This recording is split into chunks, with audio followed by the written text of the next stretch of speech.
Unpaid ANC staff members have protested on a strike. They're threatening to bring operations at Luthuli House to a standstill ahead of what is a very important elective conference in December. We're joined by Mandla Qwane, who speaks on behalf of the disgruntled ANC staffers. Mandla, good evening to you. Thanks for your time.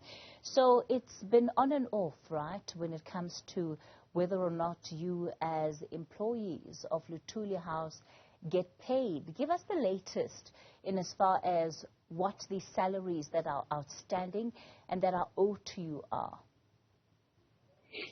Good evening, Kathy, and good evening to your team and the viewers, and thank you for having us.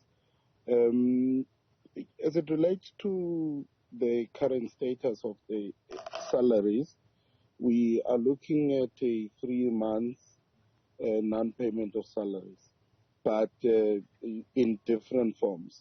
For instance, you have a group of our members who have not been paid, about 27 of them, who have not been paid their salaries for the month of July. And then you have the entire staff complement having not been paid their salary for the month of August.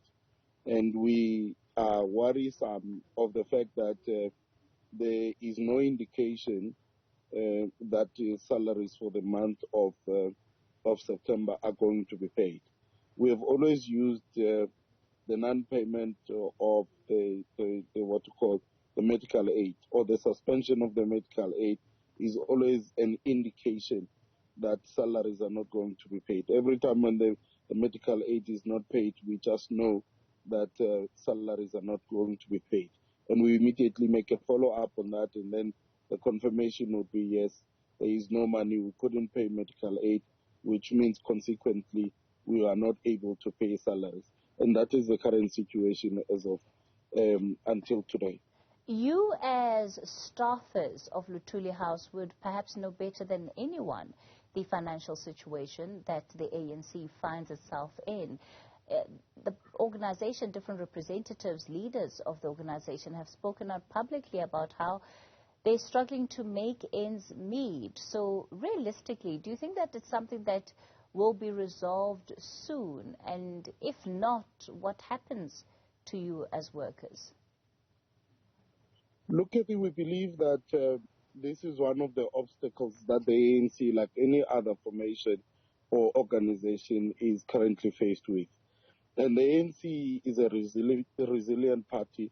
It will overcome this challenge. But what we want as staffers is a commitment from the leadership that at least gives an indication that there is some work that is being done to try and mitigate with these challenges, to try and resolve these challenges. As things stand, we feel that the leadership is more concerned about convening conferences and making success of conferences other than also putting priority in resolving issues that are affecting staff. I mean, these issues come as far as last year, but they continue and they never ending. And to us, it simply means that all the agreements that we arrive at with the leadership when we engage, they are not honored. Ourselves as staff, we come to the table, we meet the leadership halfway, but when it comes to the leadership, it's always difficult for the leadership to honor their part in terms of the agreements that we always arrive at when we have these engagements. Now, we are not expecting... Yeah, go ahead. I'm saying we are not expecting these challenges to overcome the ANC or never to be resolved. We think we have a capable leadership that can fix these challenges. All that needs to be done is the leadership realizing that staff is also important as much as conferences and other activities of the ANC are important. And once the leadership realizes that, we think these problems will be resolved. When you speak about the other activities that the ANC would be undertaking in the midst of these struggles around paying wages, during the policy conference held a couple of months ago, We saw protests on the sidelines of that too, but it seemed that workers, in as much as they were raising their concerns, did not want to do that to the extent of jeopardizing the work that they were doing within the organization. Do you think that that's put you on a back foot, especially when it comes to how urgently or how highly up the agenda the matter then raised by workers is, that regardless of the fact that you're not paid, work and business will continue as usual? Look, Kathy, this is who we are. We are not just employees of the ANC. We are members of the ANC. We have voluntarily joined the ANC.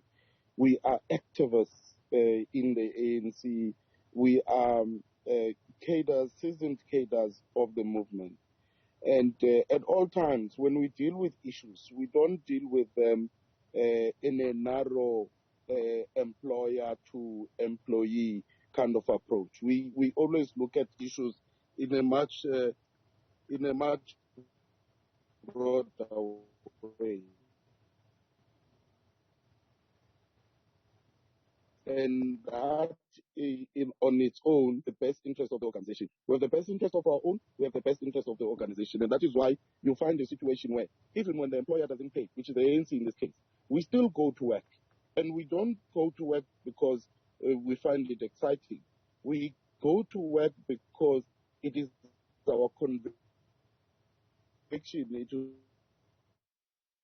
All right. Unfortunately, we're going to have to leave it there.